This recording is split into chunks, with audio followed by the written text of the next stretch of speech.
New Delhi, top ULFA leader Anup Chetia, a fugitive for over 2 decades, was on Wednesday handed over to India by Bangladesh, a significant development that comes close on the heels of deportation of Mumbai underworld Don Chhota Rajan from Indonesia. Chetia, 48, the founder General Secretary of the banned United Liberation Front of Assam /ULFA/ is wanted for killings, abductions, bank robberies, and extortion activities. The insurgent leader, whose original name is Golap Barua, was handed over by Bangladesh to Indian officials this morning at the personal intervention of Prime Minister Narendra Modi and through active involvement of National Security Advisor /NSA/ Ajit Doval, highly placed sources told PTI here. India had been repeatedly demanding Chetia's deportation for over 2 decades, but successive governments in Bangladesh had been refusing to cooperate, citing non-existence of an extradition treaty. The Sheikh Hasina government finally decided to repatriate him following a written application from Chetia that he was keen to return to India, the sources said. The decision was personally taken by Sheikh Hasina in line with her policy of not allowing anti-India forces to operate from Bangladesh's soil, the sources said.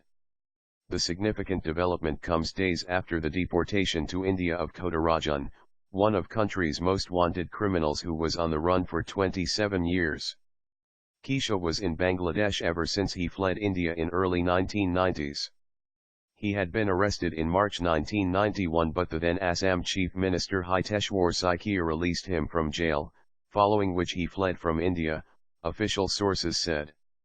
Significantly, Chetia had been arrested in Bangladesh on December 21, 1997 during Hasina's first term as Prime Minister.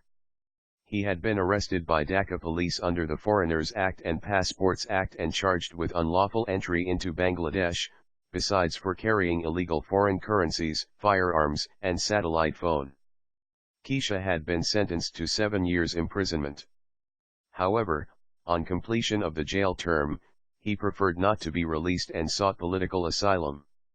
He remained in jail under a 2003 High Court directive asking Bangladesh authorities to keep him in safe custody until a decision was taken on his asylum plea. Although his asylum application was turned down, successive Bangladesh governments had been reluctant to repatriate him to India even after all legal hurdles were removed, the sources said. The ULFA is one of the largest of the many rebel groups active in India's northeast, a remote and underdeveloped region that is home to dozens of ethnic groups, many of whom are campaigning for greater autonomy, statehood, or even secession. The group, which once ran several bases across the border inside Bangladesh, has demanded a separate state carved out of Assam and accuses New Delhi of plundering the region's mineral and agricultural resources. Fighting in the northeast has killed thousands over the last few decades, and although violence has subsided as some groups lay down their arms, hundreds are still killed each year. Even while being in jail, Chetia maintained regular touch with ULFA chief Paresh Barua and other top leaders through his wife Rani Akhtar alias Monica. Monica, along with 22-year-old son Bumanai alias Jaman and daughter Bulbulai alias Bana Akhtar, who were with Chetia in Bangladesh, had returned to Assam last year of their own volition. Chetia had sought political asylum in Bangladesh thrice in 2005, 2008 and in 2011.